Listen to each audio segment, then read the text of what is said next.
Welcome Nand Kishore ji on this FFSC Skill Experts Talk, Voice of the Industry, India Wood 2026. Thank you very much. And who better than you to be the voice of the industry? आप इतने सालों से industry के अंदर में turnkey के ऊपर में हाई एंड प्रोजेक्ट्स के ऊपर में इतना अच्छा काम कर रहे हैं. आपने कारपेंटर टू कॉर्पोरेट और जो पूरी जर्नी रही है carpenter to contractor to corporate and to international business model, पूरा जर्नी आपने इसमें किया है. आपके यहाँ पर इतने सारे लोग भी इस मुकाम पे पहुँचे हैं कि वो आज इंडिया में अलग अलग जगह पर काम कर रहे हैं, अलग अलग एस्पिरेशनल प्रोजेक्ट्स पे काम कर रहे हैं. तो ज़रा जब हम इस इंडस्ट्री के बारे में बात करते हैं, आज जो हमारा मेन टॉपिक है और जो हमारे जो लिसनर्स हैं, जो हमारे स्टूडेंट्स हैं, उन तक हम ये बात ले जाना चाहते हैं, ये आखिर में इंटीरियर एंड फर्नीचर इंडस्ट्री क्या है. क्योंकि लोग अधिकतर जब फर्नीचर की बात होती है तो सोचते हैं कि भाई फर्नीचर इक्वल टू कारपेंटर. तो ये कितनी बड़ी इंडस्ट्री है आपके एक्सपीरियंस में, जो पिछले 3 डेकेड से ज़्यादा का एक्सपीरियंस है और लेगेसी एक्सपीरियंस बोले तो और ज़्यादा बड़ा है. तो ये कैसे ट्रांजिशन हुआ है और आने वाले सालों में आप इसको क्या एक अच्छा करियर अपॉर्चुनिटी की तरह इंडस्ट्री देखते हैं, इस पे आपका थोड़ा सा शॉर्ट शेयर करेंगे sir please. First of all thank you Rahul ji for inviting me for this.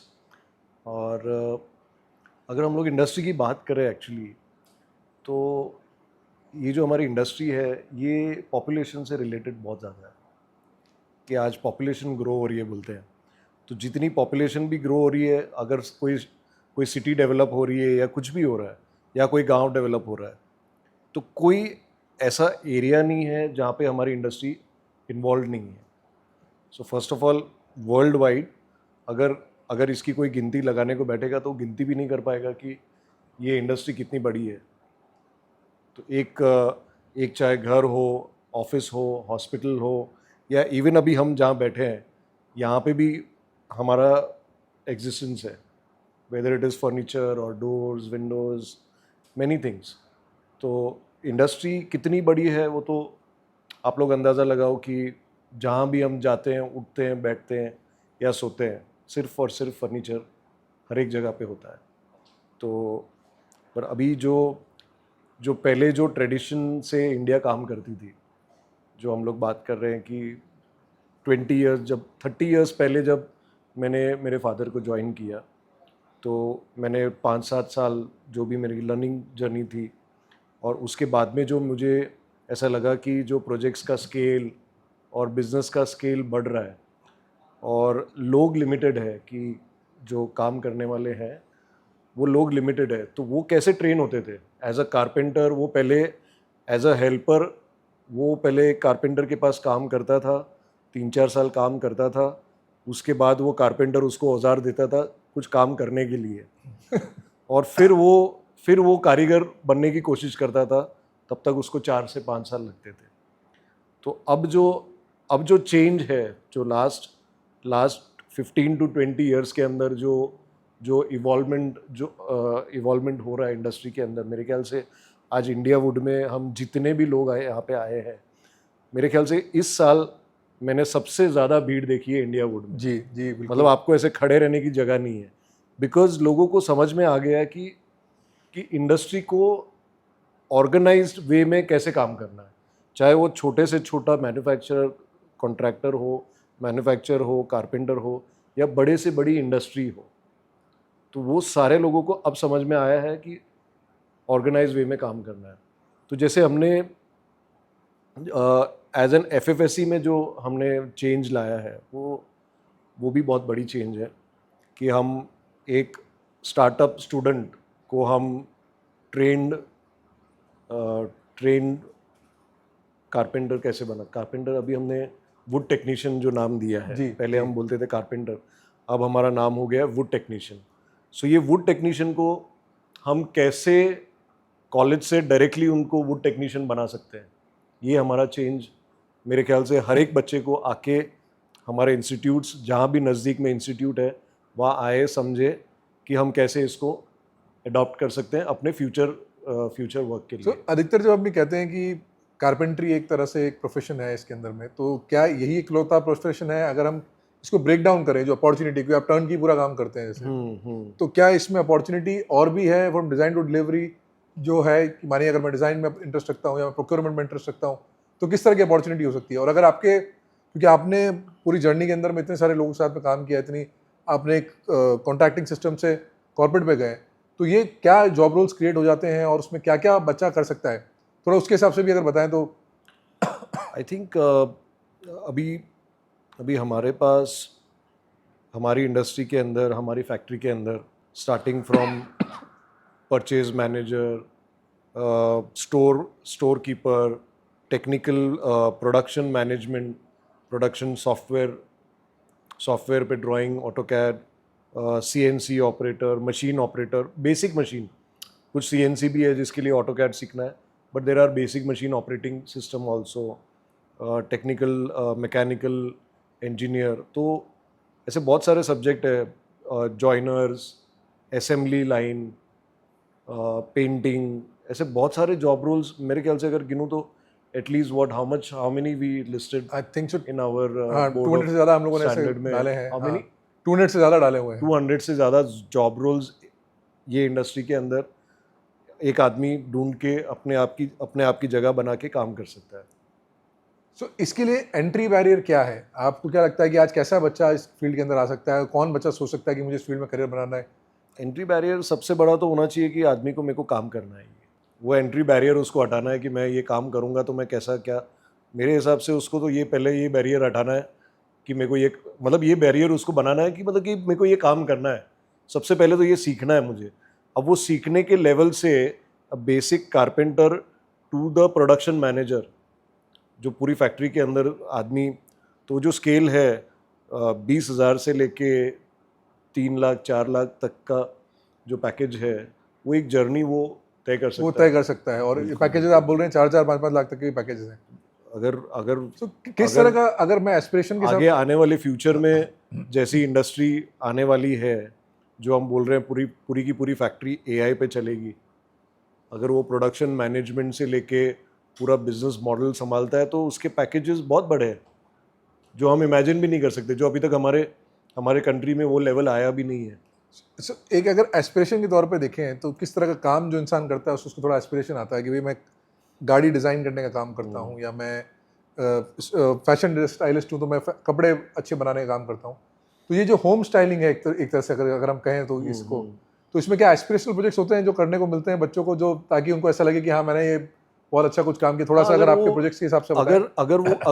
अगर वो बच्चा अगर आर्टिस्टिक है, so 100% that person can adopt product designing, which is very big in this industry. Product designing has always been, मतलब पीछे रह चुका था, बट अभी बहुत सारी कंपनीज खुद अपना प्रोडक्ट डिज़ाइन कर रही है, उसको प्रोडक्शन लेवल पे ऑटोमेटिक प्रोडक्शन तक लेके जा सकती है। तो ये एक, अगर कोई आर्टिस्टिक बच्चा है तो he can become a product designer also, and these people are also appreciated in our industry. So जैसा हमने देखा है इस इंडस्ट्री में ट्रेनिंग की कॉस्ट बड़ी हाई है, और इसमें लोगों ने ट्रेनिंग के अंदर में इंफ्रास्ट्रक्चर में बहुत इन्वेस्ट नहीं किया है। गवर्नमेंट ने भी अभी तक इतना ज़्यादा अपग्रेड इंफ्रास्ट्रक्चर इतना करा नहीं इस पर्टिकुलर फील्ड को लेकर, क्योंकि लैक ऑफ अवेयरनेस कहीं हद तक रही है। आपने अभी रिसेंटली 2 अकेडमीज चालू करी हैं, एक सेंटर ऑफ एक्सीलेंस चालू किया है सिलवासा में, एक आपने अपने गांव के नज़दीक में श्री बालाजी के अंदर में हमारे गांव में ही। वहीं पर चालू करा है।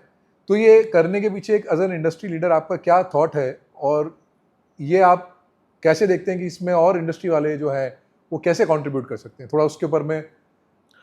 सो मैंने अभी काफ़ी सारे बच्चे देखे हैं जो जो यंगर जनरेशन है, कहीं ना कहीं एक गाइडेंस मिलता है उनको। तो ये सेंटर्स शुरू करना बहुत ज़रूरी है हमारी इंडस्ट्री के अंदर, जो उनको एटलीस्ट बता सके कि ऐसा भी कोई एक सब्जेक्ट है जो आप सीख सकते हो और बहुत इंटरेस्टिंग है और बहुत आर्टिस्टिक है। काफ़ी लोग मुझे बोलते हैं कि हम लोग जो जॉब करते हैं, अकाउंटिंग का जॉब करते हैं सपोज़, तो हम ऑफिस में बैठे हैं और पूरा टाइम एंट्रीज करना, ये करना, जनरल एक बीकॉम पढ़ने वाला बंदा, तो उसको एंट्रीज करना रेगुलरली, वही एक ही काम कर रहा है वो 20, मतलब वो थोड़ा लेवल ऊपर ऊपर ऊपर कितना भी ऊपर जा सकता है। बट जो हमारे इंडस्ट्री में जो आर्टिस्टिक और variety of work, variety of activities, वो बहुत बहुत वाइड है। तो वो उनको समझाना और उनको सीखना, एक बार उनको एक थोड़ा ये अट्रैक्शन आपका आया। मेन रीज़न रहा है कि आप तो जो इसको, हमारा श्री बालाजी का जो सेंटर है, वो एक प्राइमरी स्कूल है, जहाँ पे वो पहले तो बच्चा वो इंटरेस्ट क्रिएट करता है कि हाँ ये बहुत इंटरेस्टिंग सब्जेक्ट है, और उनके वेकेशन टाइम में भी वो लोग आके सीख सकते हैं स्कूल के बच्चे। और फिर अभी वो अगर उसको उसको ऐसे फ्यूचर में अगर उसको लगता है कि नहीं अभी मुझे प्राइमरी से सेकेंडरी जाना है, तो वो हमारे फैक्ट्री में आ सकता है। सेकेंडरी लेवल, तो आपने उस तरह से ट्रांजिशन को प्लान तो करते हमने हैं उसको ऐसे ट्रांजिशन को ऐसे रखा है। Fantastic sir. Yeah. और आपको लगता है कि ऐसा और भी कंपनीज को करना ज़रूरी है?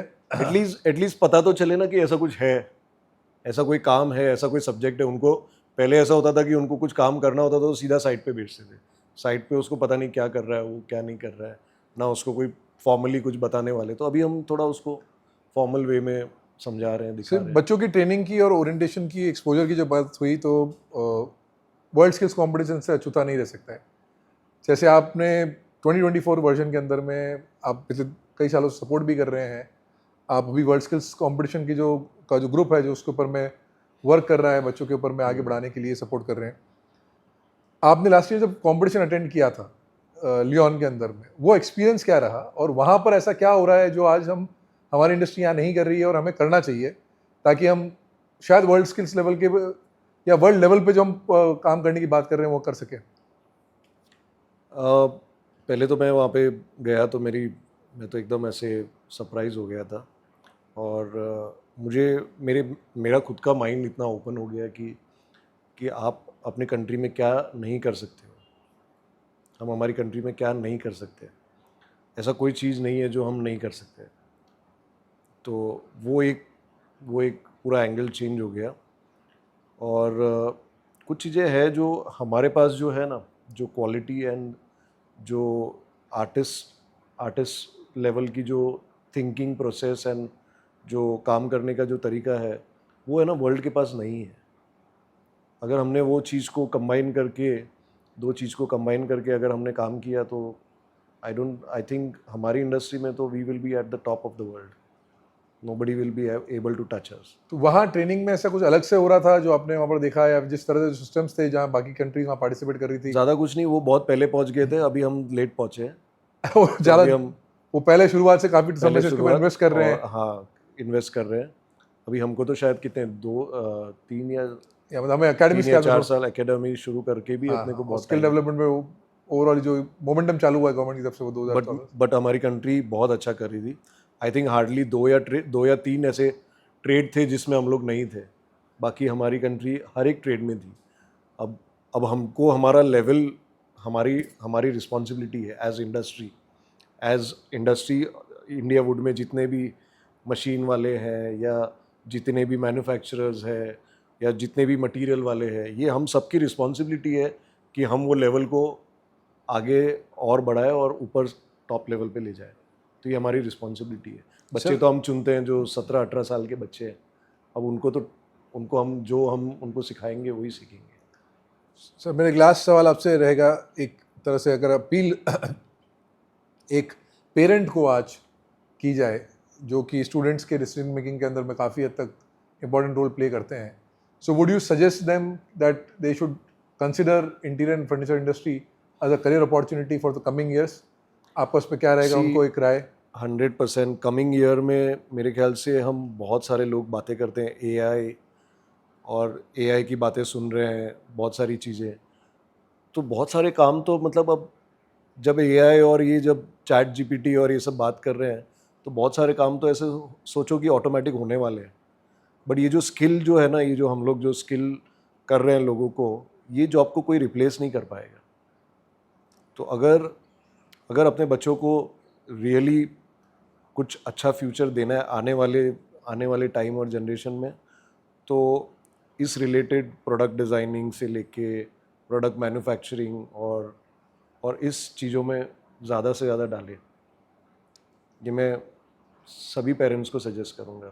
आज मेरे भी बच्चे हैं, तो मैंने उनको मैंने जब भी मेरे को पूछते हैं तो मैंने उनको एक ही चीज़ बोली कि हमारा जो वर्क है, हमारा बिजनेस है, इसको आपको ग्राउंड लेवल से ही सीखना है। तो वो ग्राउंड लेवल से सीखोगे, फिर आगे बढ़ोगे, फिर आगे देखो क्या होता है। Thank you so much Nand Kishore जी, बहुत अच्छा लगा आपसे बात करके। हमेशा आई थिंक सो आपके साथ हमारा ये सेकंड पॉडकास्ट था, सबसे पहला पॉडकास्ट भी हमने आप ही के साथ किया था। एंड आई एम श्योर आपके जो थॉट्स हैं और आपका जो एनकरेजमेंट रहा है इस इंडस्ट्री की तरफ, उससे लोगों को इंस्पिरेशन भी मिलेगा और यहाँ से जुड़ने का मौका भी मिलेगा। और आपने जो दोनों अकेडमीज खोली हैं उसके लिए आपके बहुत बहुत आभारी थैंक यू। हैं, और साथ ही साथ में उन अकेडमीज के थ्रू भी कई बच्चों को इसके अंदर जुड़ने का मौका मिलेगा। Thank you so much for being on the FFSC Skill Experts Talks, and I'm sure we'll have more such sessions in the future.